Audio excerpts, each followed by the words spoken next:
Alright guys, what's going on? Welcome in. So look, we all witnessed the tragedy that was yesterday's game against the rival Patriots. It was not fun. It was a hard watch, and that's putting it nicely. I mean, that was one of the worst performances from a quarterback so far through the NFL season, and granted, we're only 2 weeks in, but we have to call it like we see it. Whenever your quarterback is 19 of 33, no touchdown passes, 210 yards, with 4 turnovers, 4 interceptions specifically, it's probably not going to result in a win. So I gotta be honest, I couldn't sleep last night. I just had an uneasy feeling knowing that the Jets offense looked like that in the home opener. I mean, it just left a bad taste in my mouth. So in this one, I wanted to try to break down or dissect Zach Wilson's performance and try to figure out why it went south so quickly. And then of course at the end, I did want to bring up a silver lining or a bright side from this performance and why it could get better in the near future. So with that being said, let's jump in. So we talked about the statistics before: no touchdown passes, 4 interceptions, a 57.6 completion percentage, and to top it off, he had 210 passing yards. And you can make an argument a lot of those passing yards came within garbage time when the Jets were already out of it at the end of the game, just as the Jets are driving late.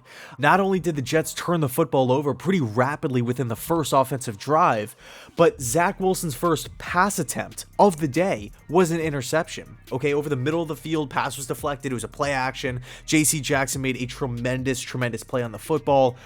He had a great day overall, but really I felt like that set the tone.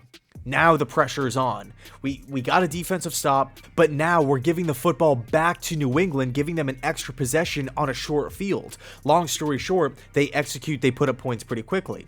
The following drive, Zach Wilson, on the very next pass attempt, throws yet again another interception. This time, the play design was to roll out to the right, and Zach Wilson had a guy underneath. There was a read open. It could have been at minimum a gain of 4, gain of 5, gain of 6, but he decided to push it a little bit, and it got intercepted. And you can make an argument, hey, Corey Davis could have came down with that football. He could have made a play, but the bottom line is an interception was thrown. Yet again, another turnover is on the stat sheet. And I mean, we see that play design all the time. I wasn't really too upset with the play call. It's a super common thing when you have 2 options, everybody's rolling out, you have 2 options on the boundary, the short option and the long option. It's up to the quarterback to make the right decision with the football. Obviously, as an offense, you want as many yards as possible, but sometimes that guy downfield isn't open. Sometimes the window might be too tight, then you go underneath. Sometimes you can look at that, concept from a flipped perspective, where the guy underneath is the first read, and then you quickly peek downfield.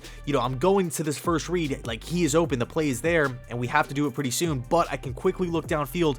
Unless that guy is streaking free, for a free 15, 20, 25 yards, I'm going to this guy. But at the end of the day, the aggressiveness killed us in that play. So in a blink of the eye, the Jets are not only just losing the game in front of their home fans, but we have turned the football over twice, 2 brutal interceptions. The Patriots are killing us in time of possession, and we have failed to put together any sort of consistency, any sort of efficiency, any sort of successful offensive drives. It just has not been there. So I really felt like after that second interception, that's when the sidelines, that's when Zach Wilson mentally started to press the panic button. So some time passes and the Jets actually put together a solid drive. It was mostly handoffs, but hey, a solid drive is a solid drive. We walk away with 3 points. I'm feeling great. I'm feeling awesome. We got some points on the board. We're starting to creep back into it. The momentum is starting to shift back to normal. The Patriots get the ball. They go 3 and out. The defense makes an incredible stand, 3 and out. The Jets get the ball back. 4 plays later, another interception is thrown. And this one is the most egregious. It came when the Jets were in field goal range and from a clean pocket. The ball traveled a far way. It was a long throw, not necessarily vertically down the field, but just when you look at the distance through the air, there just wasn't enough power behind the football, not enough speed. So the Patriots pick it off. They made a great play. But I felt like at that point in time, that's when the madness started to ensue. That's when the doubt or the panic really started to creep in. And that's when the Jets really started to push, play aggressively, when they didn't really need to. I mean, the Jets, honestly, were still within striking distance. Yeah, I mean, we're down in the game, 3 interceptions, everything is, it seems like the sky's falling, but when you just look at the points on the scoreboard, we still could have came back. I mean, we had a whole half of football left.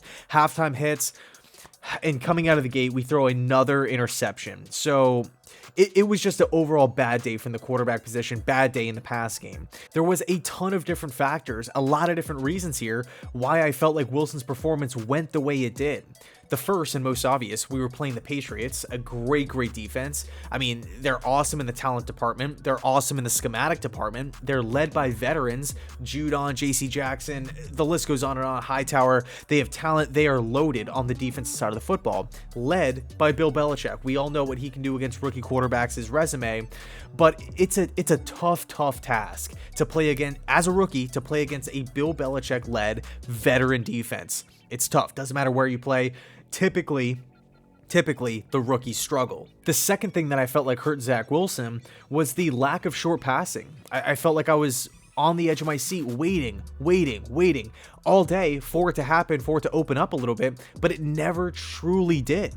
Never truly did. And I'm not saying, hey, short passing is, this divine area of offensive football and, we could beat every team with it, but I do feel like as it pertains to a rookie quarterback being comfortable playing in a division rivalry game in the home opener, the short passing attack could be utilized. It could.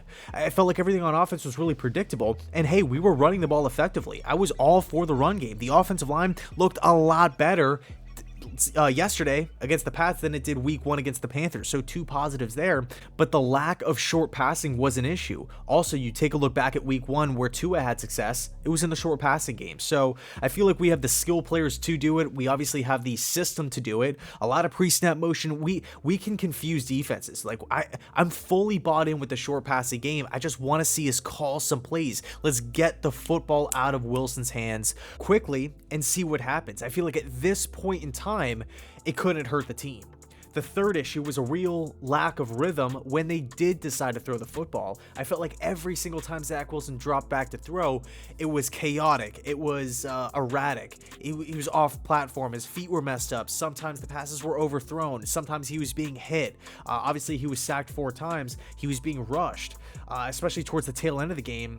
In crucial situations, the Patriots really took advantage of different looks, different blitzes and whatnot to really get in the backfield. But yeah, every single time the Jets attempted a throw, it just never felt like there was any sort of rhythm to it, any sort of timing at all. And yeah, it goes hand in hand with the lack of short passing, because it's a lot harder to develop that rhythm, develop that timing when you're constantly taking shots 10, 15, 20 yards down the field, as opposed to slants, screens, dump offs, checking it down to the running backs, getting the tight ends involved, within 5 yards of the line of scrimmage, crossing patterns, mesh routes, stuff like that. Just easy, simple stuff for the quarterback, for him to, get the football out of his hands, get some easy completions under his belt. I mean, when you're constantly taking those shots, it's harder to develop that rhythm. It's just the bottom line.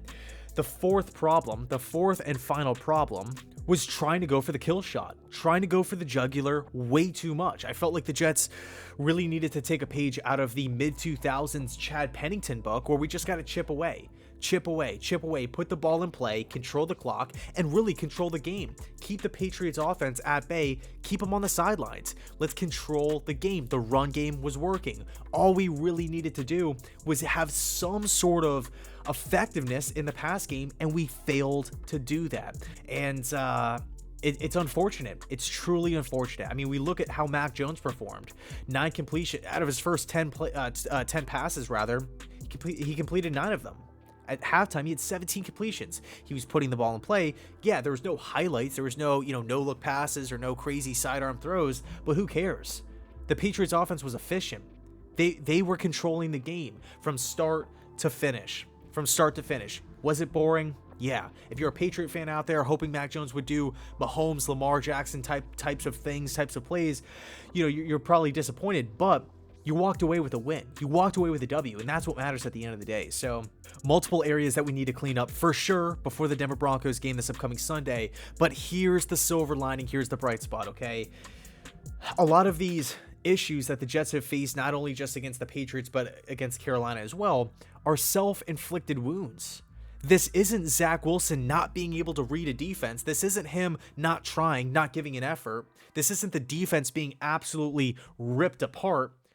These are issues that we're stumbling over ourselves. We're turning the football over as soon as the game starts. We can't get out of our own way. We just have to execute and look at ourselves in the mirror. Yeah, a lot's been going wrong, but you know what? We have control over a lot of those issues. So we got to clean it up this week against the Denver Broncos. Let me know your thoughts down below in the comment section. Yeah, Zach Wilson looked bad. The passing game looked bad. We lost, another game. We're 0-2 on the season, 0-1 in the division. But I still believe in Wilson. I like the offensive scheme. I feel like it's just a matter of not inflicting wounds to ourselves. Thanks so much for watching, and as always, go Jets.